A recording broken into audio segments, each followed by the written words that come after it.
Peace. In the name of Allah, I'm Aubrey Muhammad. I pray that everyone is well. Hempstead believers and family, welcome to my Facebook Live. Let's form our own credit union right here in Hempstead. Okay, wait a few minutes for everybody to come in. Had to change the schedule. You know, we had a meeting with the Coalition of Concerned Citizens. We were doing that every Sunday. We're going to do it Saturday. We did it Saturday, so we had a change there.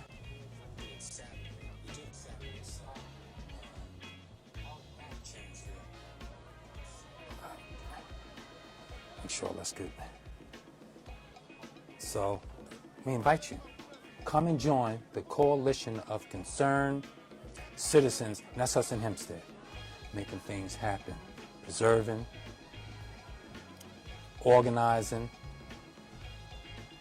and standing up for our community, building families, preserving our suburban way of life, man. You know, black people that came into Hempstead, we never really became super successful. We were all right in the 70s. It was great. Blessed for families. We were laborers. Had businesses too. Plenty of businesses. Was thriving in the 70s actually. In the 80s, man, it all went down. We got devitalized. So the Coalition of Concerned Citizens of Hempstead is for us to get back on track to make ourselves vital and robust. And that's developing culture. So, happy Mother's Day. As we all know, every day is Mother's Day. Every day is a holy day. Mama, black woman, is the queen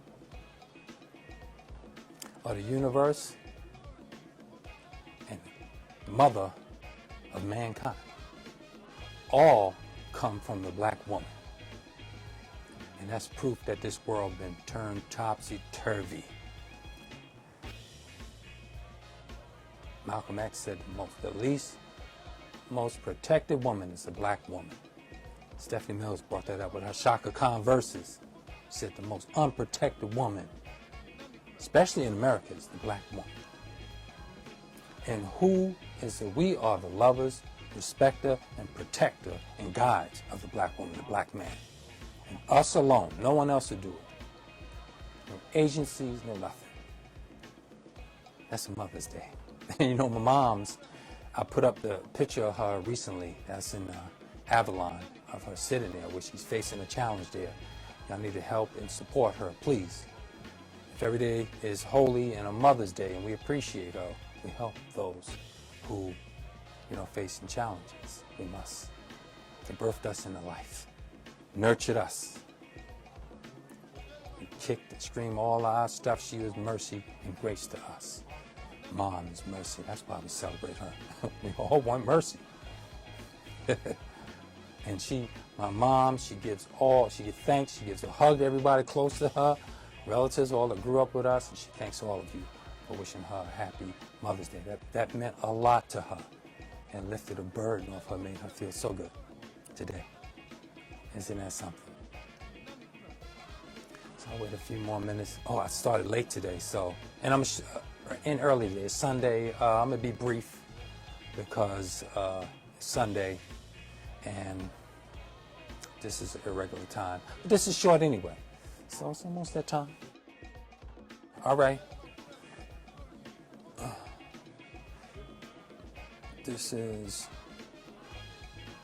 All right, we go right into this. Let's form our own credit union in Hempstead. Let's form our own digital currency. A lot of people getting on board with that. We all slack. We're in Hempstead. What we waiting for people to do? Waiting for people to do things. We have to go ahead and do things. We got to formulate this thing. We got to plan it. We got to implement it. Take sacrifice to implement it. So a lot of people break with that sacrifice, man. You got to sacrifice other things you're doing. When you're carrying a load, you have to put that down to pick up something new. And we leave the old things behind us. And new is for vital and robust and cultivation and refinement. New is not. being trampled over. Somebody else new doing stuff over you, not us. Come on, Hempstead. Black people in Hempstead, we must pool our resources. And what would a credit union be? A credit union, to start off with, make it solid, make it, something stable. There's a lot of variables going into it now, especially with the misdevelopment in Hempstead. A credit union, if you notice the video behind me, that's a YouTube video I put out a while ago, and that's a little overview. That's like a 2-minute overview of the black coin. That was a digital currency where we do trade, and within the community, it creates community value. When that trade, it increases the more trade and barter we do amongst ourselves. But starting off with a credit union, we can do village employees. Make it a municipality type credit union for village employees. It's like 500 Hempstead village employees. That's the number goes up and down. It goes down to like 4 something, it's almost up to 6 at one time. 600, I believe, one time. For that bloat we had in village. People staying in them jobs so long, and they get used, the people get not burned out, but you get worn out. You just get complacent, you get tired. That same routine. Give people new things to do. You don't have any vision in Hempstead. It's just going through the motions a lot with us. But those village employees, you can start with that. And school administrators, and teachers and employees. We can start with them and get, and that's a couple of hundred people, Hempstead Public School, and we can get resident business owners who have survived, who remain here as a credit union. And your funds will come to the credit union. We use that as leverage for business loans, for mortgages, for car loans. Do it ourselves. That increases community value tremendously. And we hardly are doing this amongst ourselves. And then the reason I'm not getting into the digital aspect, go watch the video. That's the overview here, slightly in the background behind me. It's on YouTube. And subscribe to my YouTube channel, because this live is supposed to have been going on YouTube, where I have to grow that channel to get that live going, to get it, they say the algorithm have to be up with subscriptions. You got to subscribe and like the video to that Radiosphere YouTube channel. And I'll be doing it on there. But the concept is complex in Hempstead. As you know, we are not there isn't transparency in Hempstead. The banking is backwards towards us. They're hiding that development. They're tearing down the whole downtown. Well, I can start with that. If the Hempstead Village Board is just criminal, it's scandalous. It's just the secrecy, the transparency, the deceit, the lies. When we ask for information at the Village Board, we get, a cold shoulder. But those developers and all outsiders by that Village Board, especially you, Waylon Hobbs, how you embrace these outsiders, man. It's phenomenal, man. It's like how you just stooge for them. You suck up to them. You give these people these weight, man. But you're all hard on your own kind. That's backwards. Remember the Plato Republic? Plato was a great plagiarist by ancient Kemetic wisdom. Even in his plagiarism, he said in the Republic, the residents, they easy on each other and they hard on outsiders. But stooges and sellouts, man, you're hard on your own and you're easy on outsiders because you want favors. One of those favors, knocking down the whole downtown. Look at this. Now this imagery is reversed for the Facebook Live, So this is the downtown of Hempstead. This initial development went from, they deceived us years ago, 20 acres. This was under Wayne Hall, 2012. The Renaissance MDA. Then they lied in 2016.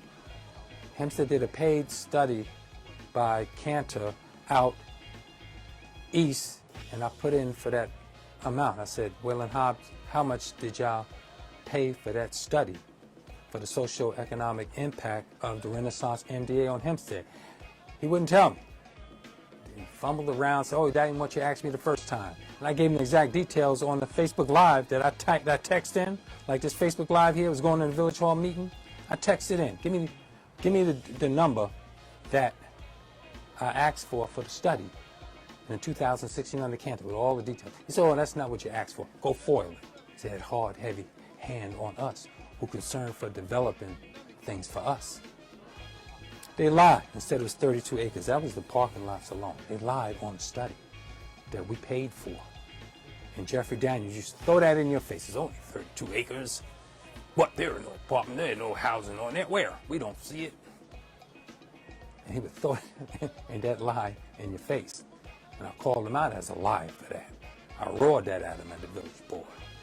Because that was, they had this plan and taking it all. This is 300 acres of the downtown. They're knocking down all this. All these small businesses in there and all you tenants that live in these houses and apartments here, all of it is gone. They lie and say certain aspects will remain once they get their foot in. Once those numbers are up to that 3,500 apartments to start with, that they ever increase in the footprint of, and they're trying to take school land now. That's proof. For the water tower to expand, because they expanding all these people. It's overcrowded already. 56% occupancy, I believe, right now. Damn, are you insane? No, they're moving you out. You won't be occupied here. When they gentrify you, with that 300 acres, all of those small businesses, all of them, once that development starts, and they start at Commonplace, on that little strip mall I showed you that I did the walkthrough, that construction is going to kill the business next to it. That's what gentrification is.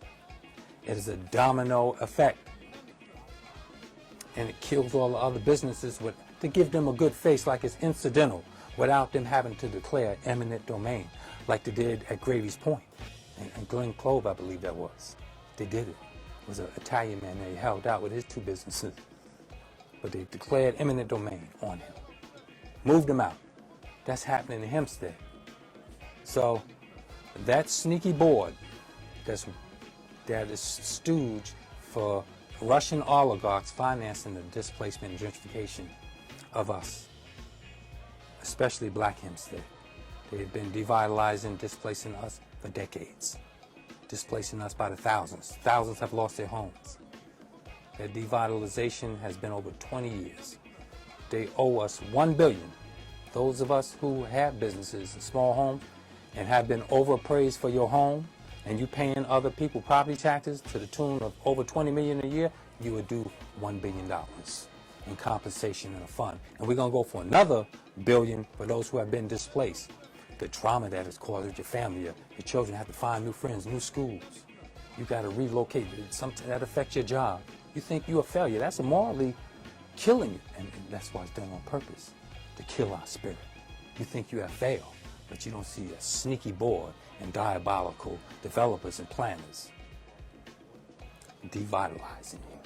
This 300-acre program, and the board is not informing any of these businesses.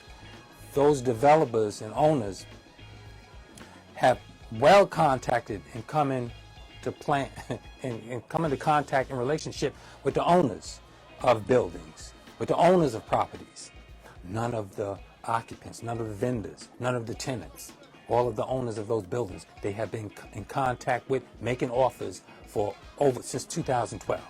They would never plan this without doing that. But none of them, that village board is responsible to let you know that this imminent destruction is happening. It's going to be all new, all luxury, one damn so-called subsidized housing, Estella, on stolen parking lots that they paid Don Monte for, that he was gifted free, stole by sorry-ass Wayne Hall, the mayor before Don Ryan. Let them do whatever they please. I believe he signed his name to blank contract pages. And then the developer later on put in what he wanted to, fill in the blanks. Goddamn. Gave away those 32 acres and then they sell them Don Monte makes a profit. They were valued at over 30 million, 32 acres of land. And they're going to sell them.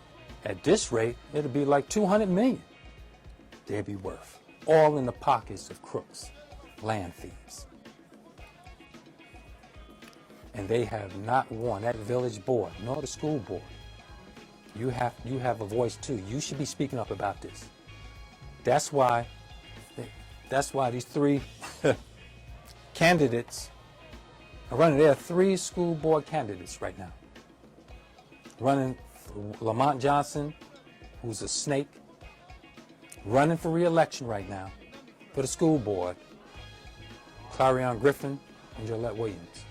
All three of them voted for this plan. All of those pilots. And they want 35 more. You're paying $20 million a year of someone else's taxes.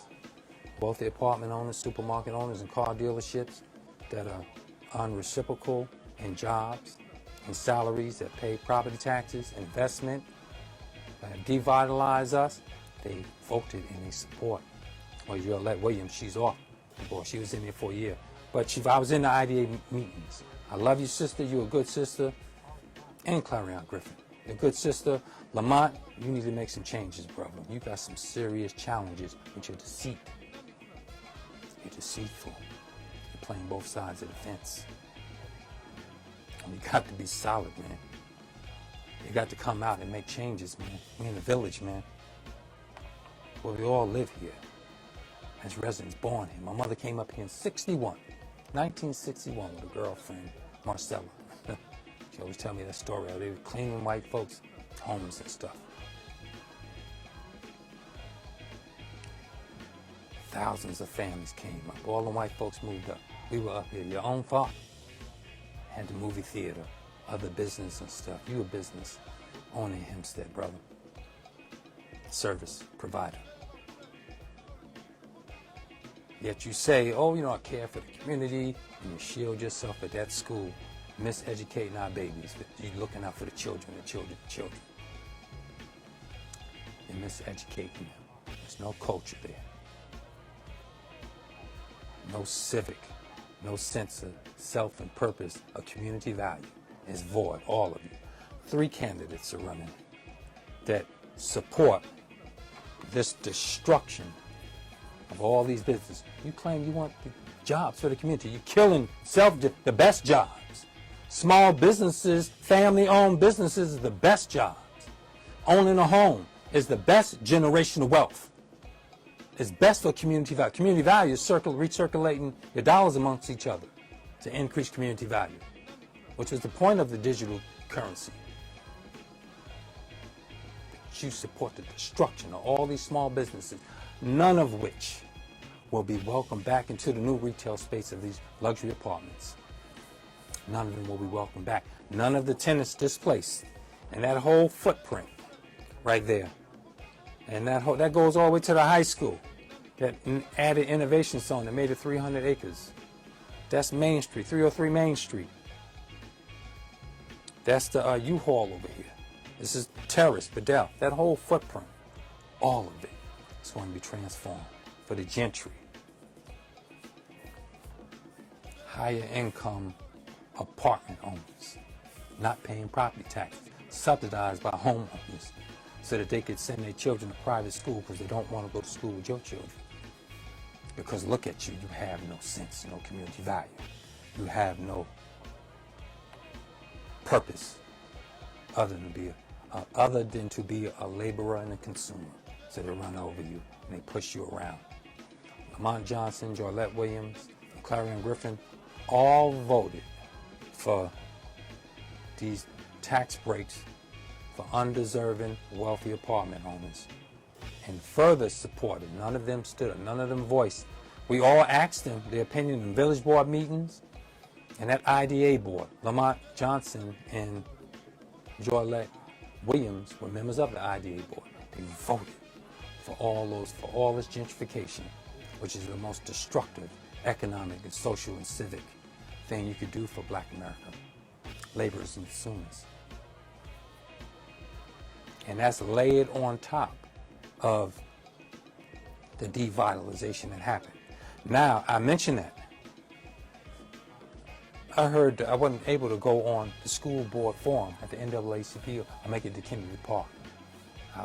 But I did hear it later, and the only brother I know that's solid, I believe his name is Robert Harris. I need to get back in contact with brother. That's a beautiful brother. He got my spirit, man. He love our people, our community. This is people we need on the board. People without ulterior motives. Organic, grassroots, black power, beautiful people that love our people to enhance our community. That benefits everyone. And they're still watching people move into these areas and start businesses and buy properties in these areas knowing that they're going to lose it all. Knowing that it's overassessed. Homes in Hempstead have been overassessed for decades. Ever since the 2008, that was all planned. Go look at Detroit. That's the model. Detroit overassessment was $600 million, and Hempstead is worse. It's like $1 billion overassessment, and you still putting in that claim to get your reassessment, and they use it as a tool. These sellout politicians, they say, "Oh, come get your property." It never should have been overassessed anyway. So, "Oh, come and get it assessed, and maybe you can lower your property taxes." And they put in a COVID, "Oh, we're helping with your property taxes. We'll help you relief for your property taxes," but you crooks supported the devalorization for 2 decades anyway. You're robbing us over $20 million a year. Then you offer some grants and some other little incentives and tax breaks of our own taxpayer money that you're raping this village of, over $20 million a year. Hempstead Village taxpayers are being raped of over $20 million a year. It's economic blood-sucking, being gifted to unworthy, wealthy apartment owners who don't reciprocate the jobs. Supermarket owners that use the tax break to lower their price of their goods to running the small mom-and-pop businesses out, which they have.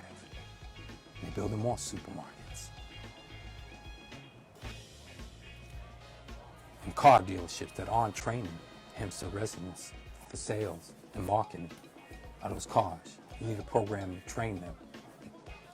But we need to stop the policy anyway. We need a moratorium on it. My point of bringing this up is that it is unfeasible to invest any money in with a sellout board like that, an unstable board, a board that's committed to serving others. Don't you know the financier behind RXR is a Russian oligarch? Think over that. America putting economic sanctions on Russian oligarchs for Putin attacking Ukraine. But yet, all over America, Russian oligarchs can invest, and especially in Manhattan, Harlem, Brooklyn, and now Hempstead, Russian oligarchs with RXR have been gentrifying those areas. A lot of that money is Russian oligarchs, Chinese oligarchs. But it was done as a plan for America to take their assets. They're scheming, they're plunderers. Nothing have changed with them. 500 years, it's been the same schemers. They did it with Kuwait, now they're doing it with these Russian oligarchs. They're seizing their assets. I wanted that to be the credit union. You see that? That was a Hempstead Bank. That was built in the early 1900s.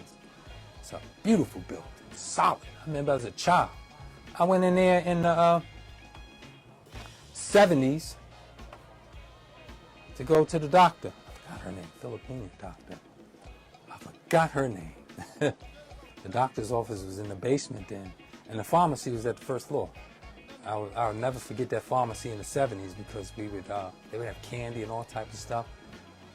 Shipman's Pharmacy was a nice place to visit. They had toys and stuff like that. I'll never forget those pharmacies in the 70s in Hempstead. They were more quality, and now we got bodegas. We had delis and pharmacies. Well, the Brothers store on South Franklin in the 70s was a bodega. Yeah, it was an early bodega. It was Arabs in the Arab over at with the white German Shepherd Snow over by the drive, over by the Hoagie house.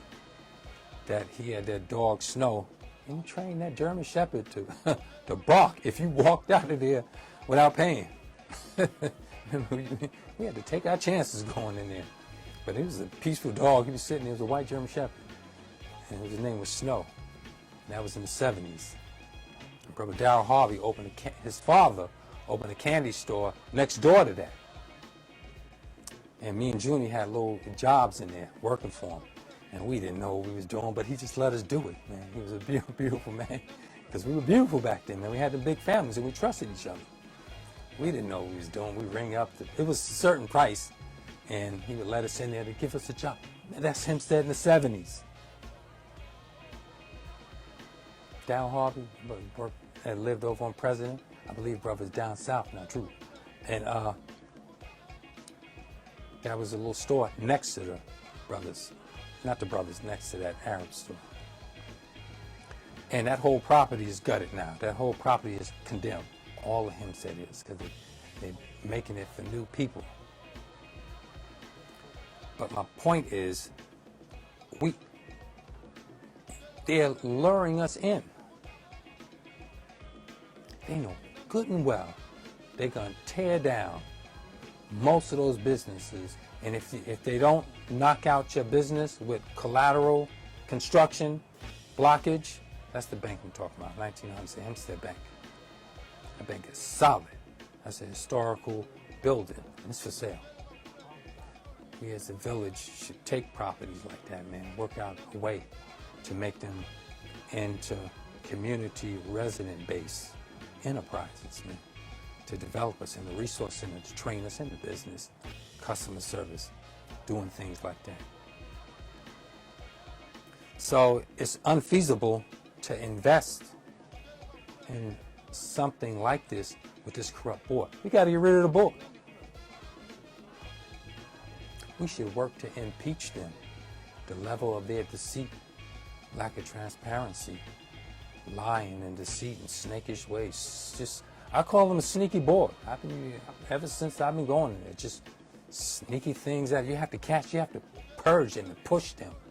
Almost like pulling teeth to get information about them. Why? Because it's detrimental, and they're selling it to you with black faces. They have to, if they just went ahead and did this with Don Monty and Scott Rayner and the Russian oligarchs, you would be outraged. You say, look what these white folks doing to us, pushing us out of here. Then we subsidizing them doing, we're financing them doing it. But we don't realize that because it's not personalized, because we don't fight our oppressors. But if it was Shanika, we told Ray, Shanika, you got to pay her property taxes. $6,000 a year, and gave you the bill. He would be fighting. He'd be knocking on her door. And you go, Jerry, got to pay Carmen's taxes, $10,000 a year. Jerry would raise hell. He would be banging on her door. If you told Sandy, look, you got to pay Elizabeth, I can't stand Elizabeth. You call her something else. I can't stand her. You would be knocking on her door. What am I paying your stuff for? Fighting. You would contact lawyers. You would contact government agencies. You would find lawyers. You would call the police. You would do everything in your power to fight another person that looks like you. Because we mainly hate ourselves. And we've been taught this in a corrupt school system. How a man treats you is how he would teach you. So we can't build. And that was the little credit union concept I had. And that's the actual bank on the corner of Main Street and Front. It's 1900s has been there. If you do go in there, when they start this construction, they're wicked as hell. They're planners. They're the ones that did blockbusting, scalping, redlining. These are the same people. Nothing have changed. Except the protest changed the language, and then they go on the ground, they go quiet, they sit in the background and have puppets and stooges doing their bidding. If you do build, they're not going to support us. They're going to destroy you. And the support, knowing, they know fully well right now that 300 acres is going to be demolished, an all new luxury building that you won't be welcome in. You will not have promises of that retail space. That's what revitalization is. Revitalization is you take that 300 acre footprint, you demolish it and you rebuild it for the shop owners. Now they have new places. The people that live there, now you have new living housing. Now you have new housing. When that is revitalization. Restoration is refurbish, is you take those things and you restore them and you gut them and you make them new appearance. And then those people's lives are improved because of the refurbishment. That's refurbishment. But gentrification is what they're doing now. This is when they demolish it piece by piece. They move you out and then they bring in a new gentry. That's the key of gentrification. The key word is gentry. The gentry is the elite class, the upper class. Just the word itself is arrogant. They think they're better than you, the higher class. People with knowledge we charge with teaching those that don't know. That's the 5%, the poor righteous teaching. We teach them. So I'm mentioning this because this is the direction we need to go in. You don't need a building to start a digital currency. That's trading amongst ourselves. And we must do it because you're facing displacement, whether you like it or not. That board is going to lie to you. Waylon Hobbs is going to look you in your eye. Matter of fact, he won't even respond to you if you ask him. He's going to lie, and if he does, he's a wizard. He's going to lie. Jeffrey Daniels is a magician. Lamont, he's one of their priests. I'm a pharaoh priest. Musa went up to Pharaoh, which is symbolic. Historically, never happened. Because we the Egyptians, we the Kemites, we the masters. It's a symbolic story that people adopted for the lesson. But the lesson is deep. Moses, went into Pharaoh. And his magicians were protecting him. The court was protecting him. And they threw their rod. They cast their rods. That means they cast their lies to protect the one who is deceiving everybody. The power, the arrogant man, the tyrant. I'm better than you because I have all these possessions. I can boss you around. You're under my rule. I'm better than you. That's arrogance. So the rods cast was their lies. But Moses cast his rod and it turned into a serpent and consumed theirs. That's the truth, consuming lies that often protect people behind the scene. But you put enough pressure on anybody, you can push them out into the open. We can do it. But we need solid representation. And if we stop, that's the goal. That's my purpose of having this live. It was about building economic institutions, re-education, restoring ourselves, and building up institutions that we could restore ourselves. That's what a restoration resource center is. And the resources is us protecting the community, to stop the MDA, to stop this gentrification. We must do it. We need a moratorium on profits, those tax breaks. That must stop. And we have to rescind that MDA. The whole plan is a racist gentrification plan designed to devitalize, displace, and replace current residents. You all fought for civil rights. You all raised hell. You're so proud. You put that bull crap in the history books and teach in the school that it was a good movement for civil rights, for you to fight for equality and get rid of segregation. Integration with a ploy. It's the biggest ploy of the millennium. Integration. It's fool's gold.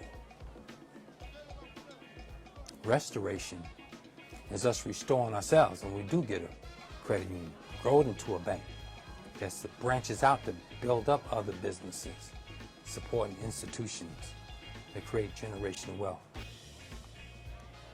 that teaches us entrepreneurialism, pooling our resources, giving incentives for doing it. That's the key. When you give an incentive, I get more money for doing this, for buying my products from such and so. He's a vendor. He has a store. I buy my supplies and things from him, and he's a Hempstead resident, and he's a credit union member. And that interaction will build up community value through a discount, because you get a discount through them. And since it's going through the same union, you pay the same credit union. You're buying the goods with funds from the credit union, and he's putting his money in the credit union. That's how you build up community wealth and value. And when you institutionalize that in the village, once we secure it, we stop the MDA, we send the MDA. You're going to have a statement coming from the Committee of Concerned Citizens very soon about us rescinding that MDA. We'll have a whole presentation of that for you. Once we have an institution like a credit union bank, it can be involved in financing and seeding many other businesses and enterprises. And we just can't do the same thing. We got to be innovative, creative, go into our African culture, our dance, our theater. And also, at the same time, do it in tech, innovation. We have to do it for ourselves. They're not going to do it for us. This is why banks will give you, they will bless you, they'll trick you into getting a $100,000 student loan so that you get in debt. And as soon as you get a medical emergency that's not covered under your plan, you're bankrupt. They will give you a student loan, a $100,000 student loan, to get you in student debt before they will a $20,000 business loan. Think over that. See how they plan? They give a student loan, give it away. They love give it to them. Give them more student loans. Dead man walking, Joe Biden is leveraging canceling student debt with the upcoming midterms. He's holding off on. He's going to wait. In fact, I'll make this predict. No, I won't. He's a dead man walking on. If you can't see his mental facilities decaying and deteriorate, damn, I don't need to go get some new glasses though, because it's so obvious what's happening with Joe Biden. He's been wavering that canceling student debt. First it was $10,000. He promised you, as a campaign promise, $10,000 cancel your student debt, because it's burning us down. Student debt, like over $1 trillion. And student debt is owed. Then the progressive Bernie Sanders and AOC looking like they're doing something for you. They're playing good cop, bad cop on you. Good white people, bad white people. The way they said, cancel it all, 50,000. Cancel it all, Elizabeth Warren. Cancel it all. Cancel 50,000. Bernie Sanders. Oh, do this, do that. But what are you going to do if they don't do it? Bernie Sanders, Elizabeth Warren, AOC, nothing. And you know that you're not going to do anything. And you have no bite behind that bark. You will do nothing. You don't plan on rallying people to protest that. You have no countermeasures for that. You just all gas, hot gas.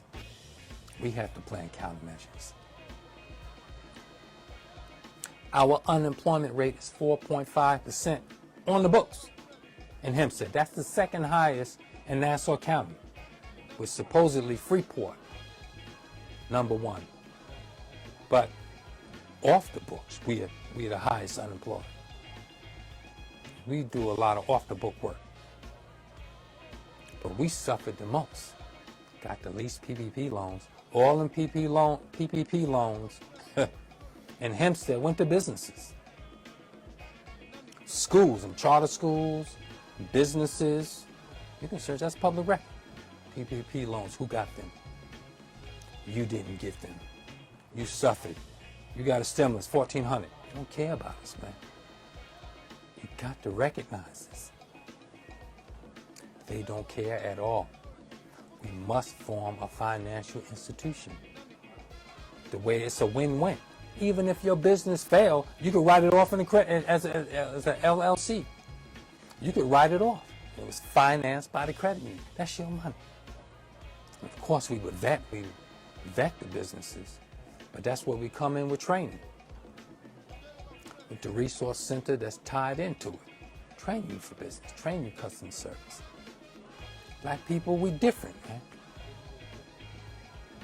You don't really recognize the difference between Caucasian people and black people. Our different natures, we don't recognize this a lot. Richard Pryor did. He recognized it. Malcolm X did. The most honorable Elijah Muhammad did. He's a master scientist. You could give analogies of nature, wildlife, and universe, energy with white and black. Broke it all down. And there's a few others, Frances Cress Wells and Neely Fuller, and my sister, the Blackest Truth. There's a few others.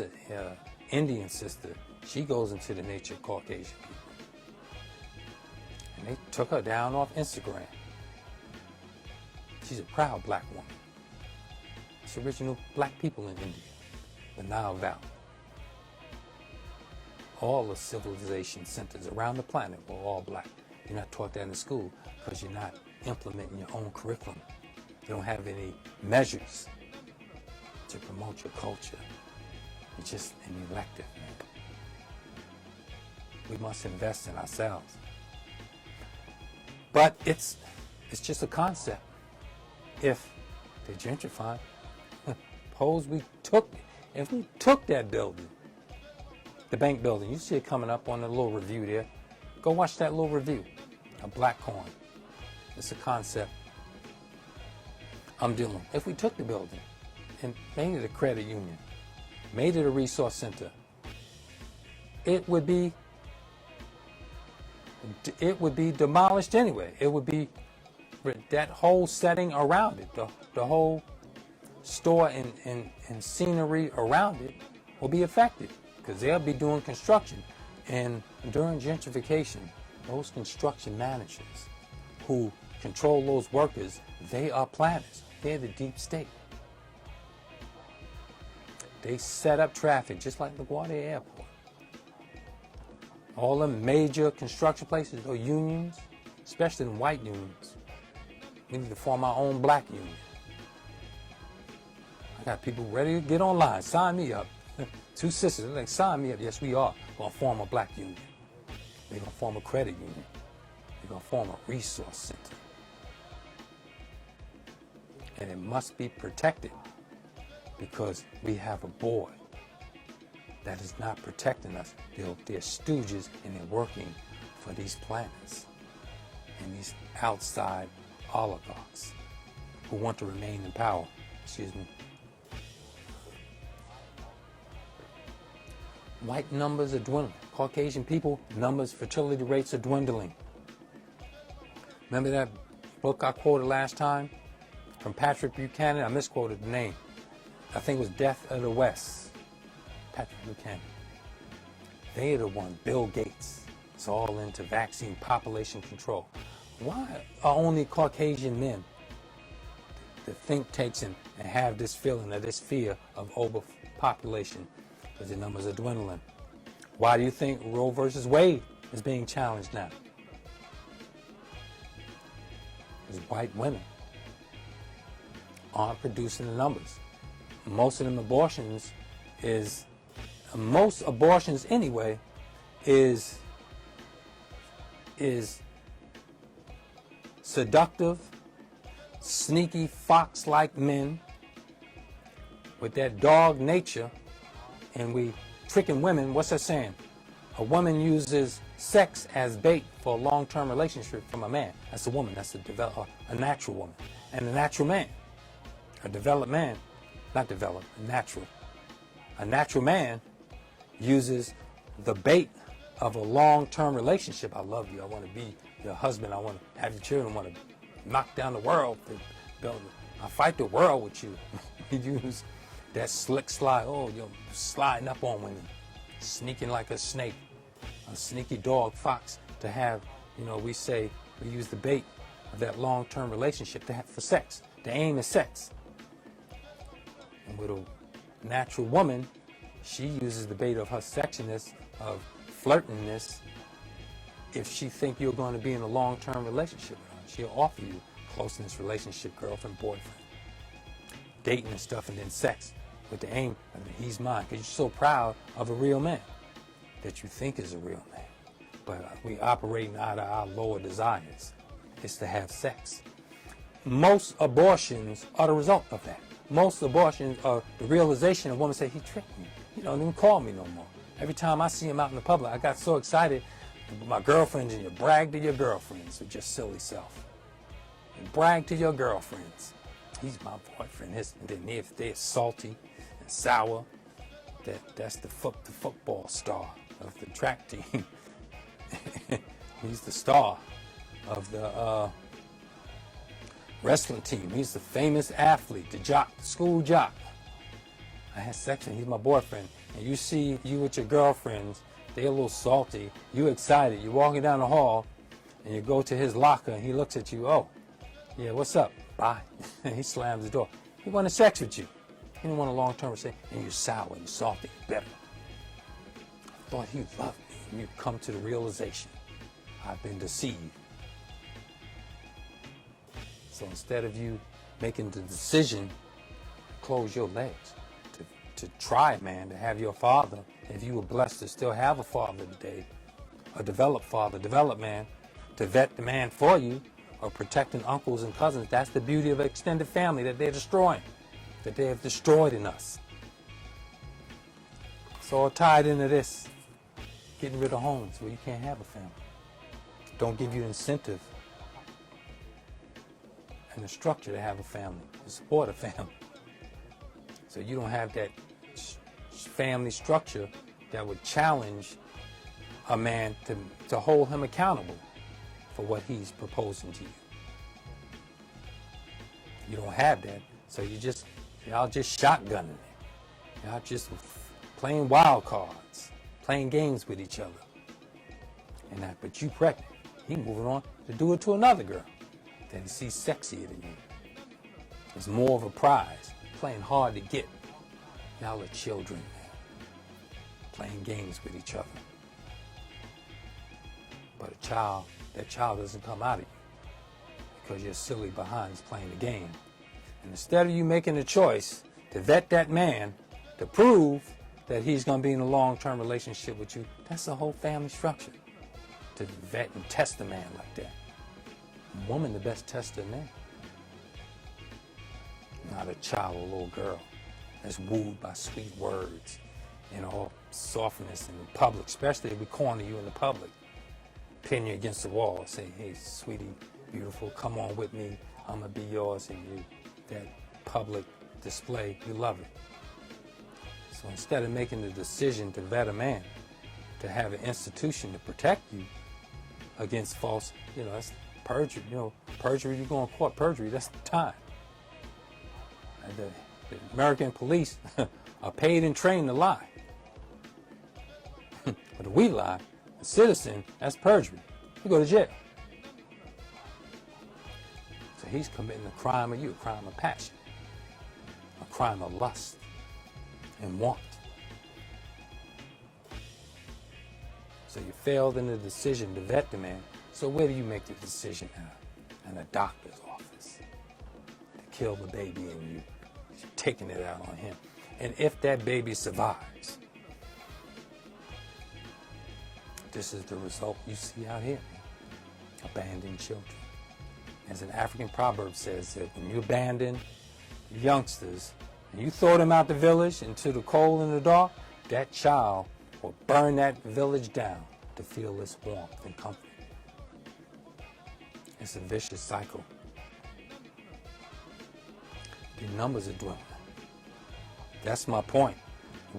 They want to stay in power. They can't stay in power with these dwindling numbers. All them immigrants they're letting in, Joe Biden, demented Joe Biden. Oh, what is that? Not demented. When you lose your facility, that's, you get dementia, that's your mental facilities. Right. That's dementia, not demented. Dementia, when you suffer that. like Alzheimer's and loss of cognitive facilities. So they want to remain in power. How do they do that? With them low numbers.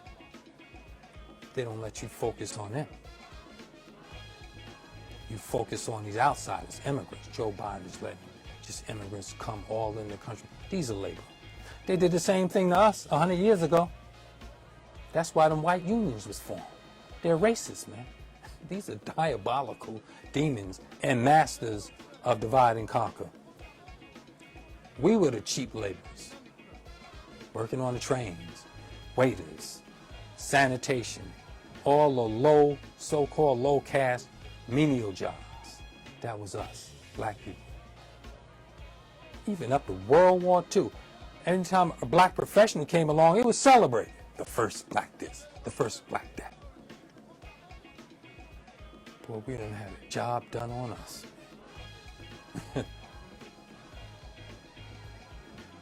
So to make up for their lack of numbers, they getting rid of them abortions, man. They're not letting you, they letting them babies come through. But they aborting yours. See, them white women with money, they can still, if some man played a slick fox game on them, they can go to a medical facility because it'll be privately done. But that family, that Planned Parenthood, founded by that racist eugenist Caucasian woman, Hitler modeled Nazi Germany off of that American eugenics. That was Margaret Sanger. They have those abortion clinics in black communities. And in Caucasian communities, I used to see them over in Manhattan, Upper East Side, in the 90s. I used to see them. They have fertility clinics. Go Google search fertility clinics. They're not in the black neighborhoods. So they want their numbers up. Since they know that their numbers are low. And this is an election ploy too. The Democrats are desperate. They're a duopoly. Democrats, Republicans are the same snakes. One is poisonous, reels back, and one is a little garter snake. When you pull up the rock, he sort of like reels away, but they both snakes. They both bite you. They both lowly, low-crawling creatures. They're a duopoly, run by the same oligarchs to get the same donations. All their donations come from the same corporation. Democrats and Republicans and Russian oligarchs have united to to gentrify black people in Hempstead. And the Democrats and Republicans united to save the urbanization of suburban areas. They just redistrict zones. They did it right in front of our face before the last trustee election. I was noted, me, all the candidates for trustee. Me, Randy, who else was there? Lamont was there, I think. Allah Supreme Mathematics, and I think Noah had a representative there. We went to the Board of Elections 1 week before the election. The Democrats changed the districting right before our eyes, and we knocked 1 week before the election. We were at the Board of Elections in Mineola, inspecting the election machines, and we were informed, oh, the district have changed. People who, due to the census, people who in one area will have to go to another voting area. That's voter suppression. That happened this election. We've called for an investigation by the New York Attorney General, Letitia James. We haven't heard back from her. I wonder why. Letitia James, do justice. That's voter suppression. That's people who live outside of the village using deception, wrong addresses, running. And it was electioneering. They took election ballots, opened them up, and put in the Democratic Party's candidate flyer and a absentee ballot. Closed it back up and mailed it to people. That's been a scam in Hempstead and the school board for decades. So we got to clean house. And Caucasian people, numbers are dwindling. So they're increasing their numbers. They want to increase control. They want to retain control. And they just sell you a platitude. They get Negro politicians and that Democratic Party, they're magicians, man. They get your pastors. No pastor in Hempstead, none of them. The school board, none of you. Randy, the only brother on that school board with a conscience. Randy Stiff is the only person on that school board that has a conscience. The rest of them is just for ulterior motives of personal gain, for personal achievement. It's a non-paying position. The Hempstead School Board, they don't pay them. That's a non. Why are y'all vying so much for that? Mayor Wayne Hall ran for the school board after he was defeated by Don Ryan. He had like 100 votes on the school board. Why are you all vying? Because you want friends, your donors, to give them contracts and lawyers who are just raping this village. They're sucking the economic blood out of it. Useless services, overcharging. And you school board members, you get your little friends, your incompetent, inept, sorry-ass friends in these positions of education. That's why babies being miseducated so bad. And your aim is not cultivation, refinement, and development, and higher learning that creates community value. It's just test taking. Whatever them schools give you as curriculum, as requirement.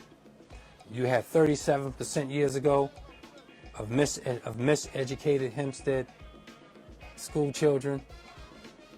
The graduation rate, it's at 80-something now, and you're so proud. We have, Lamont boasted it, so that's one of his biggest boasts. I have miseducated 80% of our students, and he wants to get to 100. Once 100% are graduated, that's the only goal I have. He is a stooge, and he's miseducating our babies, because he's miseducated.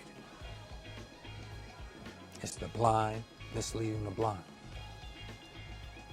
And the aim, and this is why Hempstead resembles a colony. We don't have institutions that we should defend, that create generational wealth, incubator for businesses, financing, in our community.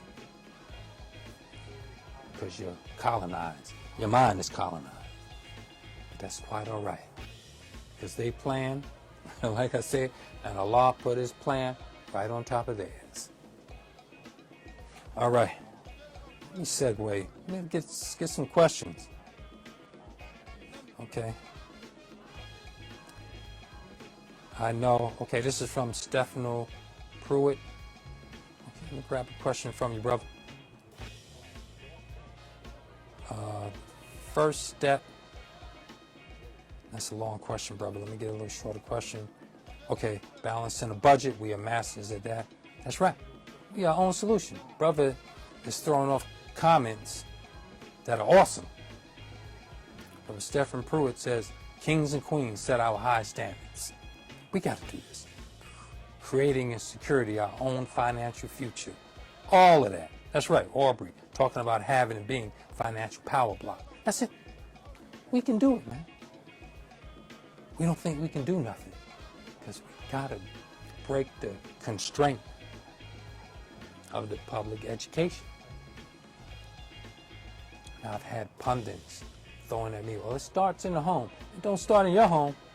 It's we the home. We the developed home. We need to be in education. We need to form that. We need to get rid of these corrupt boards. That's where it starts. It starts at the goddamn boards.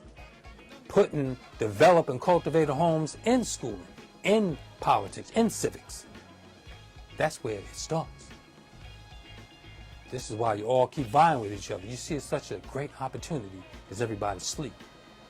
And we ain't got militants in Hempstead that'll punish you for taking advantage of our naive people.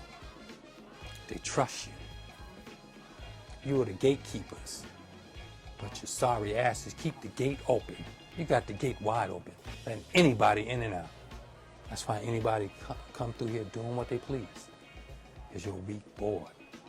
Got to get rid of that board, man. Both of them. Impeach, supersede them to implement plans of power and development. And once we get us, that benefits everybody. You know, other group trying to do that with us. They all love our position. All of them. I don't know nobody coming helping us. None of them have stood up to the MDA. None of them. Nobody. Where do these people stand up against gentrification? If they benefit, they want a peace. America's a mountain of gold. America gold reserve, largest in the world. 8,100 something tons of gold. All stolen. Built off the stolen land that you took from native people, which included black people, and black people that you brought here from West Africa to labor, to exploit the labor of, and break our humanity, and spoil our spirit and souls. It robbed us of everything. But I want my gold back. You can give me 500 ounces of gold. We'll take our reparations. That's reparations for black Americans, native black Americans who built this country into a superpower. Most of it from the Mississippi Delta. During that time of slavery, a couple of hundred years, them slave owners were the richest people on the planet, collectively. That was the essence of the Civil War. That was why them white unions was formed.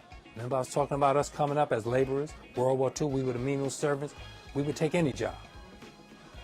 And they strategically brought in European immigrants, the Irish, Italian, all these others, to not attack the bankers who were taking advantage of everybody, building a mountain of gold for themselves, giving us 2 pennies for us to take a dime, flip it into $1. They keep the dollar.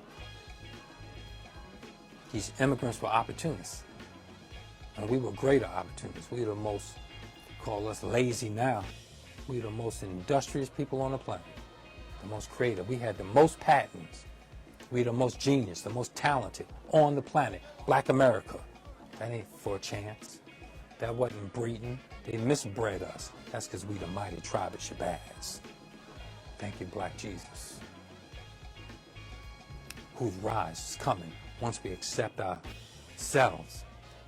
Once we accept our own to be ourselves. Those unions were formed. They said, look, black people would take anything, hire a white man, and pay him. That was the essence of unions. And they were designing against us. Now they're using the same ploy of immigrants who will take any pay. You can give them anything for a day. Not even $100 a day. It used to be $50 a day. You could go over to the Home Depot and get construction help. For a construction project, you're doing $50. That was the last time I saw it. Probably $100 now. With the price of inflation and some of our greedy asses, probably less than that. Now tell them what people will do with $100 for someone. Just willing. People are willing to sell their souls for. And that's what America does. Suck your soul, corrupts you, and destroys you. And it brings the worst out of us. So we need institutions to protect our heritage and legacy and the damage done, to undo the damage, to restore us and produce a legacy and a heritage to live up to. And that can only be done through us. And once they see us doing it, they'll come and they'll sneak, they're diabolical. They'll come in with some sort of, they use somebody like Kamala Harris to throw you some more platitudes. Oh, we're forming a black institution as a incubator for businesses and stuff. Once they see you doing it, to make it look like they feel for you. When in fact, they're birds of the same feather as Republicans. Republicans just blatant enough to say it.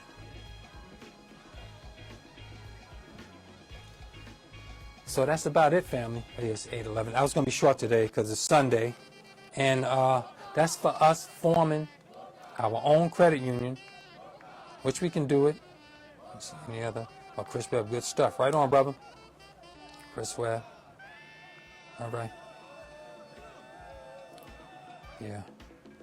Brother Keith Phillips, shout out to you, my brother. Happy birthday to Brother Cleve. Yeah, man, we've been in Hempstead really since the 60s and 70s, but the 80s, boy, we were all around here, man, having a good time. But the good times are gone. It's gentrification now. Now we got to build an alternative. That's right. I mentioned reparations, all of us. And even, let me say this too about reparations. My reparations person, I believe, is like $500,000 each with an option too for land that's mineral rich and with an outlet towards the sea, the trade, and 25-year military technical support by the government. But around $500,000 for every black American who built the country. Now, because I just saw my brother Keith, he's from Jamaica. And I remember your beautiful mother, Miss Phillips, growing up, brother, around the corner from us at 299 Jackson. Beautiful family, all your brothers, man, are beautiful, and my family, and I love them. And now Jamaica, if you were an immigrant from Jamaica into America, Jamaica is fighting for reparations. Our sister over there on that board, she's fighting for Britain to get y'all reparations, and we support that. Now she should get y'all reparations too, tied into that. Now if you from an immigrant from Jamaica, because Jamaica was a way station for black people coming into America. That was a way station. That was a processing station where they broke us. And they selected the most meekest slaves, because they broke us into slaves on that island. They chose the most meekest black people to bring us here to America. That's fascinating. That's why we have that connection to Jamaica. We both speak English. But we should be fighting for helping to support reparations for black people from Jamaica in America and for ourselves. And if you're in limbo because you're an immigrant, still you should get something in connection for your time here. And especially if you're in a relationship with the black empowerment movement. There's a black empowerment movement. We're small. We're the Nation of Islam, we're the Black Panthers, we're the Nation of Gods and Earths, and there are other black, especially in Brooklyn and Harlem, like the African Poetry Theater, members of SEAM-TAP, and there are other black organizations that are nationalists that many brothers and sisters, Rastafarian, Jamaican, are part of. And if you are part of a black liberation movement, you've been around in the 80s and 90s, Leonard Jeffrey was there, Dr. Benja Cannon, Dr. John Henrik Clark, Dr. Amos Wilson, and all these other black freedom fighters, if you supported them in the movements, you should get full reparations with us. If you were members of those organizations, if you were a registered member of the Nation of Islam, the Black Panthers, or any black power, I didn't say Negro sellout organization. The Urban League is a Negro sellout organization. Those so-called civil rights organizations, that's why they fight reparations and stuff. Jim Claiborne and stuff, hypocrite. Oh, I support it in the bill, but you won't fight for it. Because he's a slave, and he's a constrained mind, the worst kind of slave. They despise reparations. They think it'll distance us from Caucasian. Reparations is repaying us to where we can get dual citizenship. We can be citizens here and get economic help and get psychological improvement, and it should also be restoration in it also. And with the option of land over in Africa. And Africans owe us land. You colluded, some African chiefs fought the slavers. Queen Nzinga, she fought the Portuguese. There's a few other African chiefs and tribes and leaders that fought Caucasians against slavery, but they were overwhelmed by the sellouts, by the colluders, by those that were tricked, drunk off rum, that they were trading for gold, for slaves and rum, guns. It was that trade initially for slaves was rum, from the Caribbean, Jamaica, and Cuba, and then sugar. Rum comes from cane, sugar cane. And it was rum, slaves, and guns. Then the wicked Caucasian, he would fill the boats up with rum. He would leave the West Indies, and when he would get to the west coast of Africa, his wicked, diabolical ass would take the barrels of the rum. They were molasses. The rum comes from molasses. And they would ferment molasses. They would take them barrels and stack them on the deck and let that African heat them up and ferment them stronger. And when he would get off the boat by the trading post that they established on the Cape Verde Island and expanded to the west coast of Africa, the Gold Coast. And when he would go to the trading post, he would take that rum and he would give the strong drink that fermented on the deck to the African chiefs. And his ass would drink a watered down version. And he would trade slaves for guns. They would give them guns. They would use the guns against each other.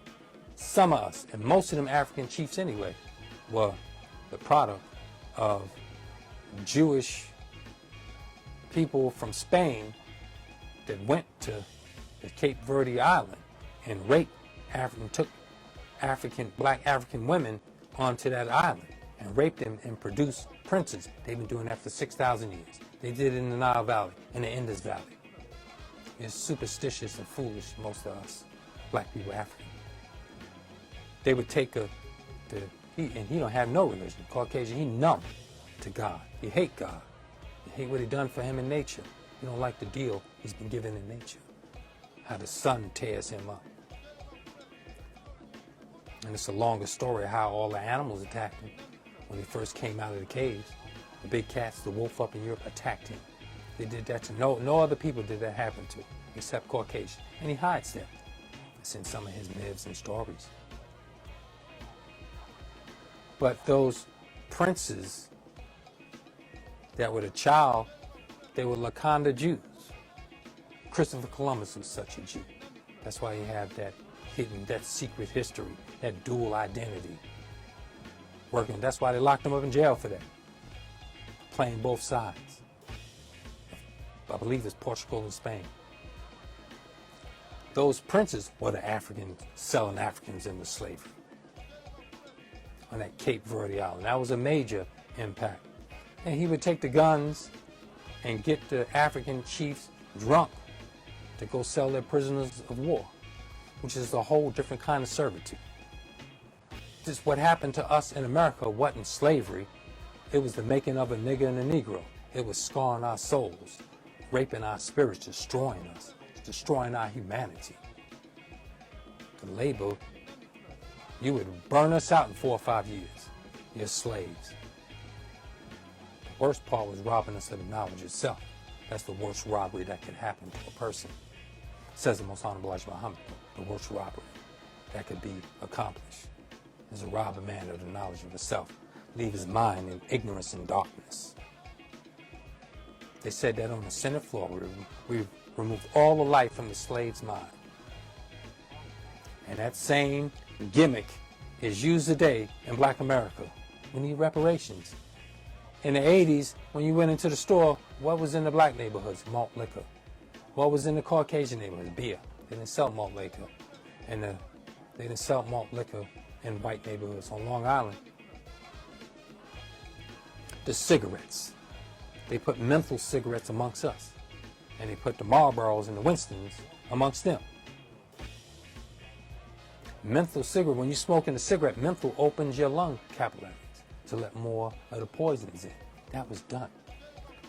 That was like strengthening the barrel, putting it on the deck to let the African chief drink it, get him drunk off the fire water, while he sat back with the watered down one. He does everything like that to us. It's amazing. Malt liquor comes from beer companies. Did you know that? A brother that invited me to speak over at his school some years ago to the students took his students on a tour of I think it was Budweiser, Miller, one of them big plants. And he said during the tour, they would make the beer, they would brew the beer, and he asked how the malt liquor was made. After they made the beer, the scum at the bottom of the barrels would get fermented harder, fermented, stronger. And they would scrape the scum from the beer vats that they were fermenting the beer in, and that higher fermented, higher alcohol content, and they put other chemicals in it too, what became malt liquor. That was Old English. We called it Old Dog. Blunts we used to smoke. Dutch masters. Look at the irony, man. We sucking on our slave masters, the Dutch masters, the blunt. We would cut out the center, put weed in there. They put chemicals in there too. With that strange THC that they did. This was true. I did this. I'm an alumni of this. That's why I'm telling it to you. We smoked the higher content stuff, the stuff that were more poison. We use easy wire to roll a paper. White people use bamboo, the bamboo. Some of us use the bamboo. Some of us smoke Winston. Some of us smoke Winston's, them hard cigarettes we call them. And the Salem and the Newports were the mental, the cool ones. Even cools themselves. I was a dumbass smoking 2 packs of Cool Miles a day when I stopped smoking cigarettes in '87. I watched the Dick Gregory special on Tony Brown. And Dick Gregory was quoting Most Honorable Elijah Muhammad, said, "You want to stop that poison? Toast up some whole wheat bread and it'll help you stop the smoking." And that malt liquor has a higher alcohol content. And not only did they make a high alcohol content, they promoted it in 40s. You know how you have the individual beer? I don't have no bottle around here. I got a water. Let me sip a little of my lemon water.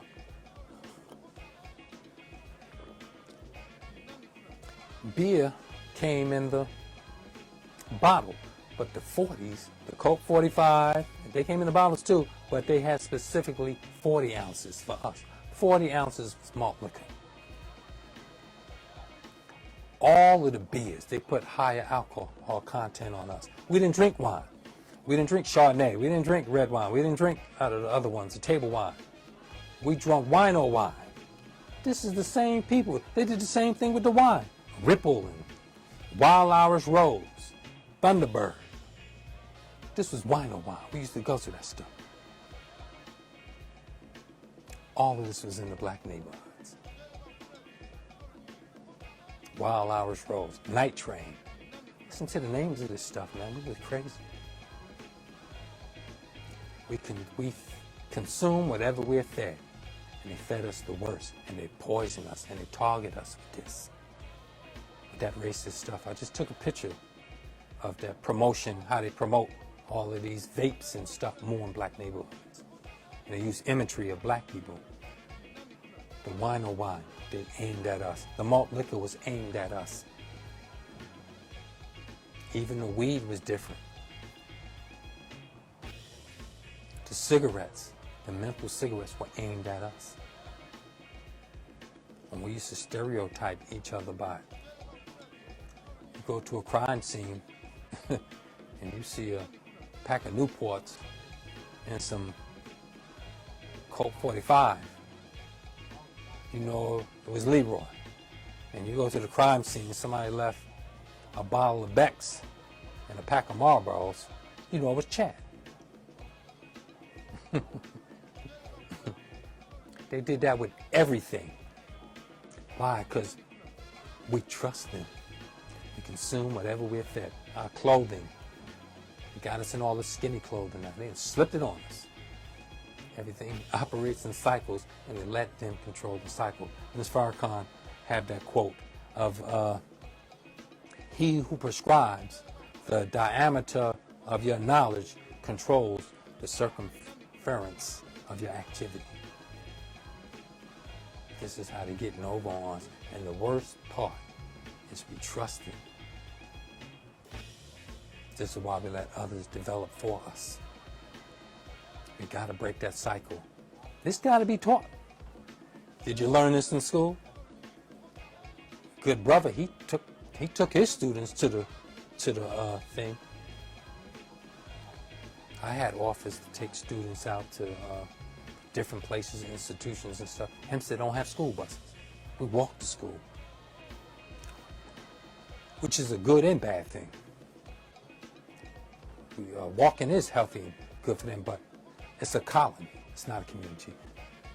The bottom line, we got to change Hempstead from a colonized state to a community. And they're throwing us out again. And it's black faces with a Negro colonized mind selling the idea, protecting them. They're the gatekeepers. They've left a gate open. Family, I hope you had a beautiful Sunday. Go subscribe to my YouTube channel, Brian U.S. Fear. Let's get those numbers up. It was a beautiful Mother's Day. A little chilly, a little dark weather and stuff, cloudy stuff, but mainly, we're the good people, man. We really got to step this up. We got to start implementing things for ourselves, but we got to stop this major catastrophe. That's called Renaissance MDA, that is gentrification. No, gentrification is good. Harlem did not benefit. Brooklyn, no black people in Harlem and Brooklyn benefit. Only a small clique of sellouts benefited. Most of us didn't. We can do it, family. We can produce the best in the institution. We can make Hempstead a black mecca for development by calling in all our talent. We're the most talented people on the planet, but we give our talent away. That's it for me, family. I pray that you're well, and I pray that Allah continue to grace us and bless us to become aware and start studying, start reading more conscious books, and to start building more and protecting our community. Let's be a vanguard. Let's be the protectors. Let's be the soldiers. Be the warriors for truth and justice in our people under righteousness and Allah, supreme almighty God. We can only do it in righteousness under God. Okay, peace unto you, family. I leave you as I greeted you in the ancient Arabic words of peace. Assalamu alaikum. Peace unto you. Happy Mother's Day to all the moms.